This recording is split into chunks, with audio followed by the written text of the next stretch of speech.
पाखरे आपणकर मीठा मीठा कथा कहे किंतु कहते मुख में राम बगल में छुरी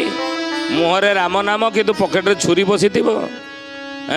आपण आगे मीठा कथा कहते पछपटे छुरा मारिया लोकंर ये कपटी लोकंर आज संसार अभाव ना सतर्क होगी था मन रखते कथा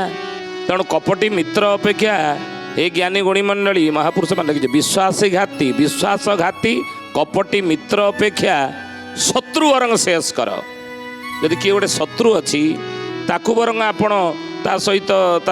दोष को क्षमा दे पाखे बसई पारती कि कपटी विश्वासघात कि मित्र पाखे रखतु ना क्षति करदे आपणकर पाखे रखिथे से आपण दुर्बलतार सुजोग नब आपण सबू जाक सी भेद सी जानव जाणिकी सी आपको असुविधार पकड़ तेणु ना शत्रु बोली जहाँ आम जाना आम जाचे तो ये मोर शत्रु ताप्रति आम सतर्क होगी जाने मोर शत्रु किंतु मित्र जदि पाखे थी ताप्रति आम हुशियारी हवानी सतर्क मैंने पाखे रही आम जापर न आम क्षति करदेबू मन रख ये कपटी लोक संसार बहुत गर्वी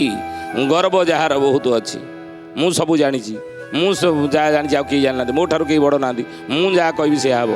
ये गर्वी अहंकारी लोक पाखर दूर एमाने संसार रहीपर ना गर्व चूर्ण हो अच्युतानंद महापुरुष कहे देवे विरजा डाक देवे भैरवी डाक